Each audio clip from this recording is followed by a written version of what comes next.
ஓம் சிவம். அன்பே சிவம். அனைத்தும் சிவம். அப்பனே சிவம். அறம்பொருளே சிவம்.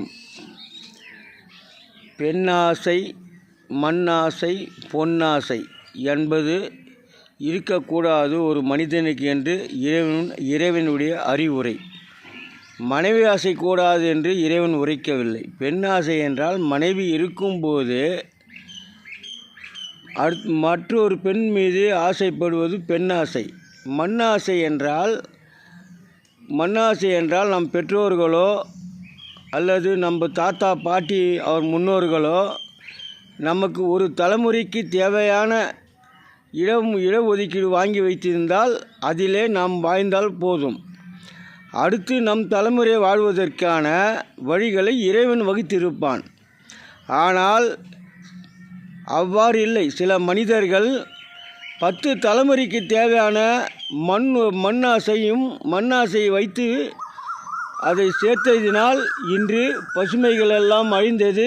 பசுமை காடுகளும் அழிந்தது. பசுமை இடைவெளியும் அழிந்தது.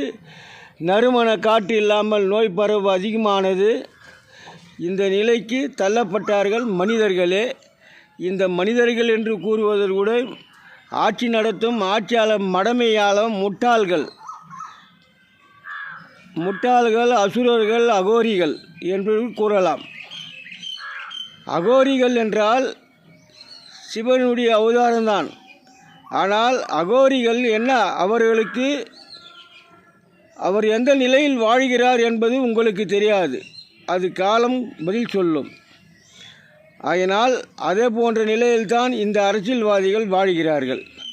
இதனால் தான் இந்த பூமி இந்த நிலைக்கு வந்தது.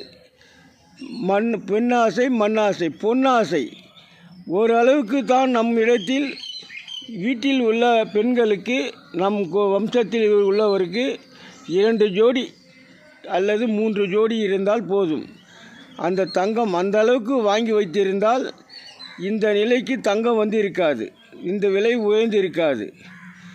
அவரவர் இச்சையில் லாக்கரில் வைத்துக்கொண்டு பதுக்கி வைத்துக்கொண்டு ஒதுக்கி வைத்துக்கொண்டு வாழ்வதனால் தங்கம் இந்த விலைக்கு ஏறி ஏழை மக்களை, அதாவது நீங்கள் எல்லாம் அமர்ந்த இடத்தில் ஏதோ ஒரு தொழில் செய்து கொண்டு மக்களுக்கு பயன்படாத ஒரு பொருள்களை எல்லாம் செய்து கொண்டு அதை மக்களை அதை விற்பனைக்கு கொண்டு வந்து மக்கள் கண் முன்னாடி அது வைக்கப்பட்டிருந்தால் மக்களுக்கு ஆசைகள் தூண்டி அதை வாங்க செய்து ஆட்சியாளர்கள் வருமானத்தை தேடி நோக்கி செல்கிறார்கள்.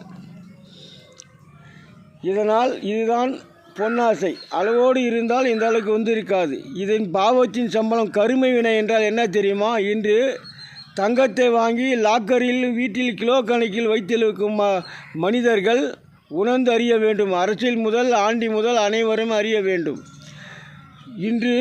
அன்று ஆரம்ப காலத்தில் தங்கத்தை தயாரித்தது சித்தர்கள். காரணம், சித்தர்கள் அன்று பூமியில் தங்கம் கிடையாது. ஆரம்ப தோற்றத்தில் பசுமையில் இருந்துதான் அந்த பல பசுமைகளை பறித்து அதை காய்ச்சி அதை உருக்கி வெள்ளி பொன் என்று அவர்கள் உருவாக்கிறார்கள் மனிதர்கள் வாழ. அதே போன்று காலப்போக்கில் பல லட்சக்கணக்கான ஆண்டுகளுக்கு பிறகு மண்ணிலிருந்து சுரங்கத்தில் தோண்டப்படுகிறது தங்கம்.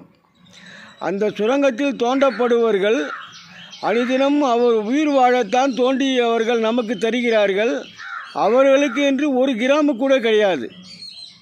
அந்த அளவுக்கு வாழ்கிறார்கள். அதில் சிக்கி இருப்பவர்கள் ஆயிரக்கணக்கான மக்கள். அதில் அந்த பாவத்தின் சம்பளம் தான் கருமை வினை என்கிறார் இறைவன்.